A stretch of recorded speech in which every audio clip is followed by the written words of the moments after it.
உருளைக்கிழங்கை வந்து தோல் சீவிட்டு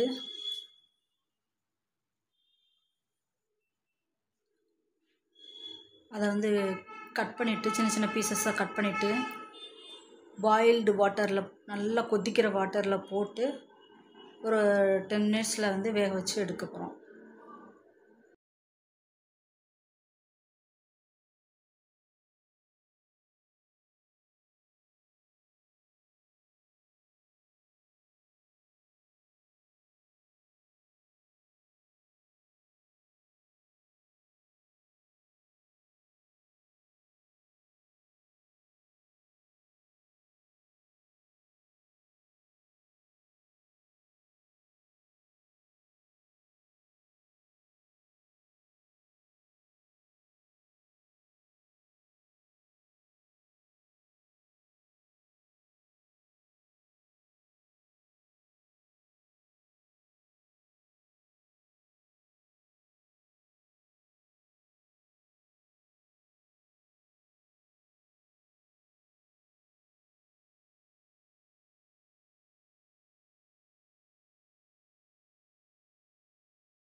இப்போ வந்து செக் பண்ணுறதுக்காக ஒரு ஃபோர்க்கில் வந்து ஒரு உருளைக்கிழங்கு எடுத்து அமுக்கி பார்த்தோம்னா நல்லா ஸ்மாஷ் ஈஸியாக நசுங்குது அப்படின்னா உருளைக்கிழங்கு வந்து ரெடி. இப்போ உருளைக்கிழங்கையும் மைதா மாவையும் மிக்ஸ் பண்ணணும். உருளைக்கிழங்கை வந்து ஸ்மாஷர் வச்சு ஸ்மாஷ் பண்ணிவிட்டு மைதா மாவு ஆட் பண்ணி நல்லா பிணைஞ்சிடணும்.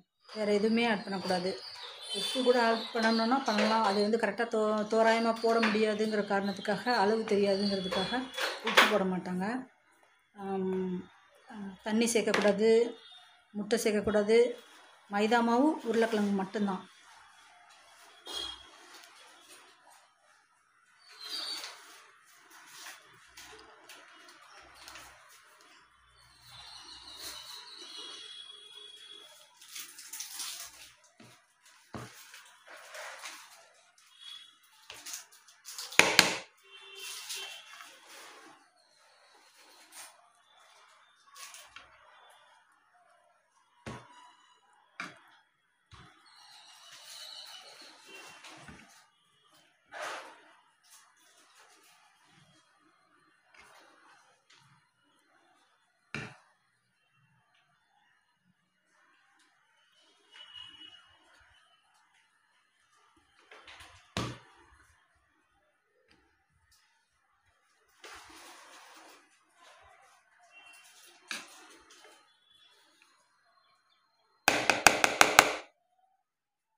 ரெடி ஆயிடுச்சு.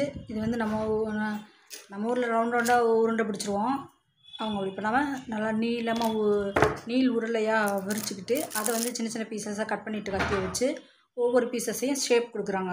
இது வந்து நான் யூடியூப் சேனலில் பார்த்து ஒரு 10 வீடியோ பார்த்து அதுக்கப்புறம் கொஞ்சம் தெளிவாயிட்டு, ஒவ்வொருத்தரும் ஈஸியாக சொல்லிக் கொடுப்பாங்க, ஒரு சிலர் கஷ்டமாக சொல்லிக் கொடுப்பாங்க.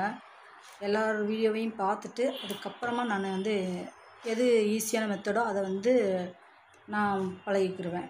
இது வந்து இந்த மாதிரி ரோல் பண்ணிவிட்டு, இது கூட சின்ன சைஸ் தான், கொஞ்சம் பெரிய சைஸாகவே கட் பண்ணிக்கலாம். கட் பண்ணிவிட்டு ஷேப் கொடுக்கணும், அவ்வளோதான்.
எல்லா மாவையும் வந்து 4 உருண்டையாக உருட்டிட்டு, ஒவ்வொரு உருண்டையையும் நீள் உருளையாக 4 நீள் உருளையாக உருட்டிட்டு, அது ஒவ்வொன்றையும் தனித்தனி பீசஸாக கட் பண்ணிவிட்டு, சின்ன சின்ன 1 இன்ச் 1 இன்ச் பீசஸாக கட் பண்ணிவிட்டு, ஒவ்வொரு 1 இன்ச் பீசஸ்க்கும் ஒரு ஷேப் கொடுக்கணும், தனித்தனியாக ஷேப் கொடுக்கணும். அது வந்து நம்மளோட விருப்பம்தான். அது வந்து ரிட்ஜு கொடுக்குறாங்க, லென்த்தாக ரிட்ஜு கொடுக்குறாங்க, ஒரு சி கர்வ் வர்ற மாதிரி கொடுக்குறாங்க, அவ்வளோதான். அதுதான் நாச்சி.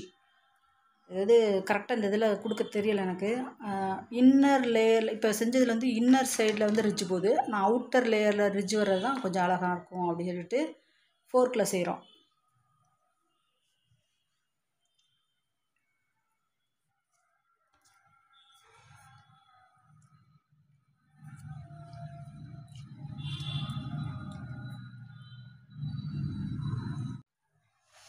ஹோம்மேட் நாச்சி எல்லாமே வந்து மொத்தமாக 2 உருளைக்கிழங்கு வந்து ஒரு அரை கப் உருளைக்கிழங்கு தேவைப்பட்டுச்சு. முட்டையும் மைதாவும் வந்து செஞ்சாச்சு. எல்லாத்துக்குமே வந்து ஷேப் கொடுத்தாச்சு. இப்போ வந்து சுடுதண்ணியில் வந்து நல்லா கொதிக்கிற தண்ணியில் போட்டோம்னா 1 நிமிஷம் மைதாமாவுக்குள்ள 1 நிமிஷம் 2 கலந்துக்குள்ள எல்லாமே பாயில் ஆகி மேலே மிதக்க ஆரம்பிச்சிடும். இதுக்குரிய ஸ்பெஷாலிட்டி வெந்த உடனே ஷேப் கொடுக்க ஆரம்பிச்சிடும்.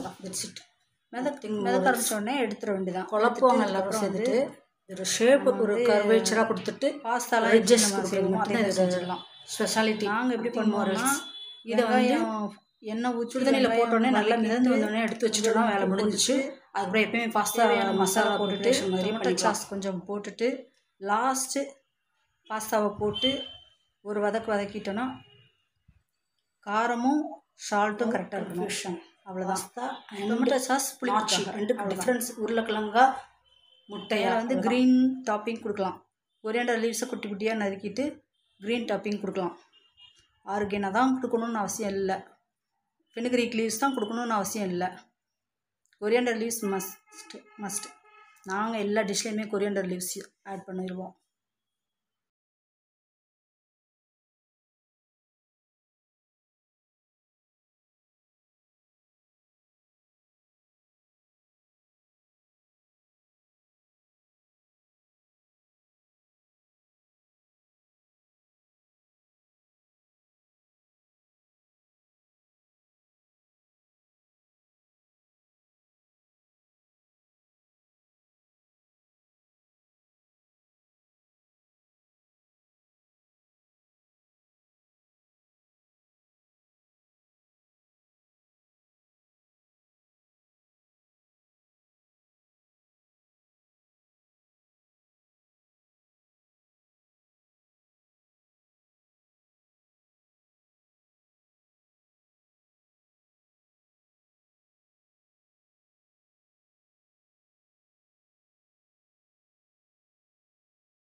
மிதக்க ஆரம்பிச்சிருச்சு.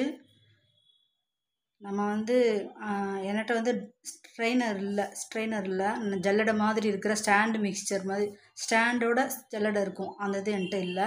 அது இருந்துச்சுன்னா இதை எடுத்து அதில் ஊற்றிட்டோன்னா நம்ம ஸ்டாண்டு கீழே தண்ணியெல்லாம் வடிஞ்சிரும். நம்ம அது கொஞ்சம் ஈஸியாக இருக்கும். அது வந்து ரிலையன்ஸ் ஃப்ரெஷ்ஷில் இருந்துச்சு, ஆனால் இந்த மாடல் நான் வாங்கிட்டேன், அதனால் அதை வாங்கலை நான். இது வந்து இதில் வந்து ரெண்டு ஹேண்டில் மாதிரி ஹேண்டிலும் மேலே 2 நீட்டிகிட்டு இருக்கிறதுனால உள்ளே விட்டு எடுக்கிறதுக்கும் கொஞ்சம் கஷ்டமாக தான் இருக்கும் இந்த அரிக்கரண்டியில். அரிக்கரண்டி வந்து நம்ம என்ன செலக்ட் பண்ணுறதை பொறுத்து. இது அரிக்கரண்டியாகவும் யூஸ் பண்ணிக்கலாம். ஸ்டாண்டாக இருக்கிற வடிகட்டுற ஜல்லடை இருக்கிற ஸ்டாண்ட் மாதிரி இருக்கும், அந்த இது ரிலையன்ஸ் ஃப்ரெஷ்ஷில் விற்கிறாங்க. அதில்னா நம்ம எல்லாமே மிதந்து வந்துருச்சுன்னா அப்படியே எடுத்து ஊற்றிடலாம். ஊற்றிட்டா முடிஞ்சிடும் வேலை.